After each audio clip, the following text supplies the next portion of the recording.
तुमच्याकडून आम्हाला काय ऐकायला मिळणार आहे? तुम्ही म्हणत असाल तर मी हँडल मारतो. आता लोक म्हणते मांस खाऊ नका, कोणी म्हणते साधं खाऊ नका. मला काय वाटते तुम्हाला सांगतो. एक वाघ दुसऱ्या वाघाले असा सांगे, विठ्ठल वाघ नाही, जंगलातला वाघ. एक वाघ दुसऱ्या वाघाले असा सांगे, माणसापेक्षा चांगले लागते म्हणे वांगे. दोन वाघ आपसात बोलून राहिले, मी त्याचं म्हणणं ऐकून राहिलो. एक वाघ दुसऱ्या वाघाले असा सांगे, माणसापेक्षा चांगले लागते म्हणे वांगे. आजकाल माणसात राहिली नाही चव, रसायनाचं खाऊ खाऊ झाला बेचव. सल्फेटचं खाते, केमिकलचं पेते. सल्फेटचं खाते, केमिकलचं पेते, रक्ताले त्याच्या कसा घुरट वास येते.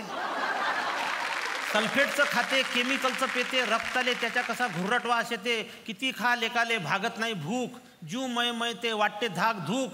परवा एका वाघानं माणूस फस्त केला, तंगड्या घासू घासू लेकाचा कुत्र्यासारखा मेला. म्हणजे माणूस किती जरी झाला साहेब, परवा एका वाघानं माणूस फस्त केला, तंगड्या घासू घासू लेकाचा कुत्र्यासारखा मेला. अशा जहरी माणसाची शिकार कोण करते?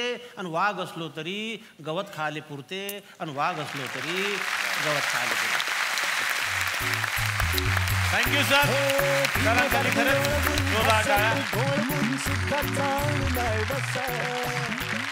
यांच्या मुलाच्या साक्षीप्रमाणे आणि मोहनरावांच्या सापडलेल्या फिंगरप्रिंट्सच्या पुराव्यानुसार this case is quite open. He is guilty for attempted rape and murder. अशा विकृत माणसाला मरेस्तोवर फाशीच दिली पाहिजे. Yes my lord. Yes yes yes my lord, he is absolutely right. त्यांना फाशी दिलीच पाहिजे. आणि त्यांना फाशी देणार असाल तर मग शारदेवर अलौकिक प्रेम करणाऱ्या त्यांच्या सुरांनाही फाशी द्या. माझा बाप निर्दोष आहे असं आक्रोशणाऱ्या त्यांच्या लेकराला अक्कल शिकवणाऱ्या त्याच्या इयत्ता 8वीलाही फाशी द्या. माझ्याशी लग्न करून माझ्या भावनांचं खून करूनही त्यांचं प्रेम पवित्र आहे, ते निर्दोष आहे असं सांगणाऱ्या माझ्या प्रेमाला, मी त्यांच्यावर करत असलेल्या त्या जीवापाड प्रेमालाही फाशी द्या. Yes yes yes my Lord, फाशी द्या. सुरांची परवानगी घेतल्याशिवाय ताल विरून जात नाही, आणि सुरांची परवानगी घेतल्याशिवाय ताल ठेकाही धरत नाही.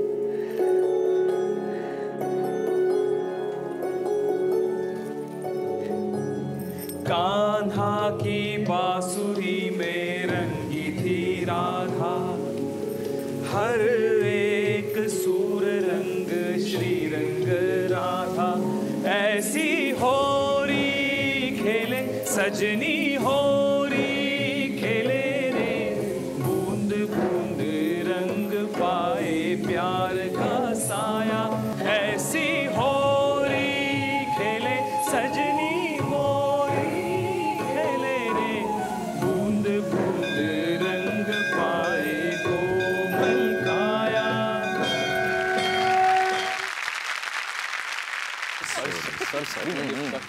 Sorry sir. काय करतो रे? पाया पडतोय सर. पाया सर हे हे तुम्ही तुम्ही तुम्हीच ठेवा सर. थँक्यू. नाही म्हणजे मॅडम येणार आहेत हे माहित नव्हतं ना, नाहीतर. It's okay Soni. प्लीज.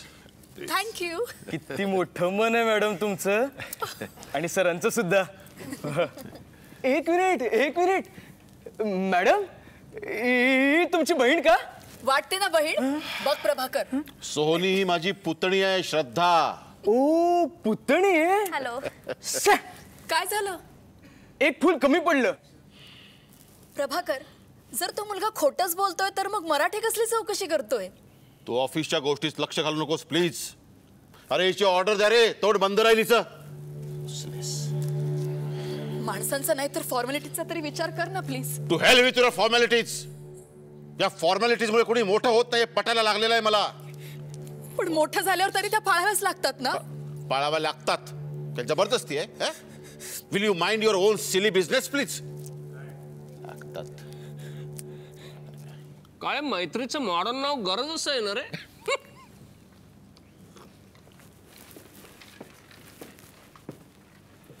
लक्षात ठेव वाघ, तुला यापेक्षा जास्त दुःख देईन मी,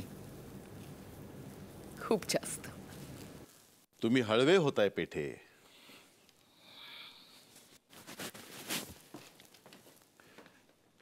एकुलता एक मुलगा अमेरिकेत सेटल होतो म्हणाला तेव्हा त्याला लाचारासारखा विनोदाना असाच हळवा झालो होतो. त्यालाही नव्हतं आवडलं. या पिढीचे विचार, माझी पोस्ट मिळावी म्हणून माझे नेहमीचे साथीदार माझ्या मरणाची वाट बघतायत, हे जेव्हा मला कळलं तेव्हा असंच भरून आलं होतं, हसं झालं होतं माझं त्यावेळी. या पिढीचे विचार. माझ्या मुलीच्या वयाची एक सहकारिणी मला स्वतः बरोबर झोपण्याचं निमंत्रण देत होती तेव्हा तिला थोबाडीत मारण्याचा अधिकार मला नाही, हे जेव्हा मला कळलं तेव्हाही असंच हळवा झालो होतो. अरे त्यावेळी तर मला शंड ठरवलं गेलं. या पिढीचे विचार. अरे गिधाड्यासारख्या नजरा लावून बसता बाईच्या शरीरावर. काय चुकलं तिचं, तिने तुमचा उपयोग करून घेतला तर? You deserve it. येस, तुमची लायकीच ती. दुसरं काहीही विकलं तरी चालतं पण शरीर विकणं मात्र पाप आहे. अरे वा. आता तुम्हाला आनंद झाला असेल ना वाघ? नाहीतरी तुमचा राग होताच त्याच्यावरती. म्हणजे काय काय काय बोलायचं का तुम्हाला? हा, मी चेचे माझी अशी इच्छा नव्हती. कुणास ठाऊक? व्हॉट डू मीन कुणास ठाऊक? सर हे काय बोलतात? म्हणजे मी मंडळी, माणूस हा शिक्षणानं मोठा होतो असं आपण म्हणतो, पण हे शिक्षण सगळ्यांपर्यंत पोहोचतंय का, हा विचार करण्याची खरी गरज आहे. आजही पारधी समाजातली मुलं शिक्षणापासून वंचित आहेत, ती झगडत आहेत आणि शिक्षण हाच त्यांच्या समोरचा सगळ्यात मोठा प्रश्न आहे. आणि याच प्रश्नाला वाचा फोडण्याचं काम केलंय याच भागातल्या एका तरुणानं, ज्यांचं नाव आहे मतीन भोसले. मी त्यांना या मंचावरती आमंत्रित करतो. जोरदार टाळ्या. पाहूयात त्यांच्या कार्याची एक ध्वनिचित्रफीत. फासे पारधी समाज. इंग्रजांनी कायद्यानं या जातीला गुन्हेगार ठरवलेलं. स्वातंत्र्यानंतर कायदा बदलला पण समाजाची या लोकांकडे बघण्याची मानसिकता बदलली नाही. अजूनही गावोगावी चोरी झाली की आधी या समाजाकडे बोट दाखवलं जातं. म्हणून बरेच लोक आता भीक मागतात. खायचाच पत्ता नाही म्हटल्यावरती मुलांनी शिकायचं तरी कसं? मुलं आईबापासोबत भटकत राहतात, भीक मागतात. पण सगळेच परिस्थितीला शरण जात नाहीत. भिंतीला भेग पाडून उगवणाऱ्या कमळासारखे सुद्धा असतात काही जिद्दी. मतीन भोसले असाच एक जिद्दी तरुण. शिकला, शिक्षक झाला. त्याला आपल्या फासे पारधी जमातीतल्या मुलांचे हाल बघवत नव्हते. म्हणून गावीच त्यानं छोटीशी झोपडी उभी केली आणि फासे पारधी मुलांची शाळा सुरू केली. मुलं येतील का, त्यांचे पालक परवानगी देतील का, पैसे जमतील का, असे शेकडो प्रश्न उभे होते समोर. मग शाळेचंच नाव ठेवलं प्रश्नचिन्ह. परिस्थितीमुळे हताश होऊन हीच मुलं पुढे गुन्हेगारीकडे वळली असती. पण आज शिकून सवरून चांगलं माणूस होण्याचा प्रयत्न करतायत. हे सगळं मतीन भोसलेच्या प्रयत्नांचंच फळ आहे. मतीन, तुला सलाम.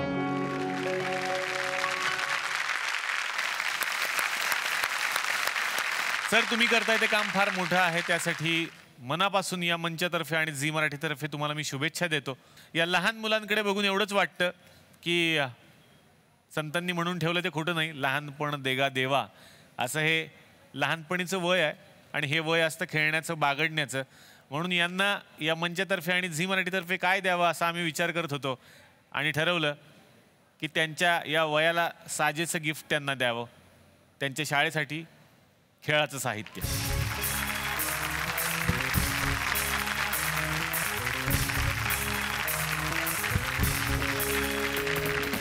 पुन्हा एकदा तुम्हाला खूप साऱ्या शुभेच्छा सर. Thank you so much.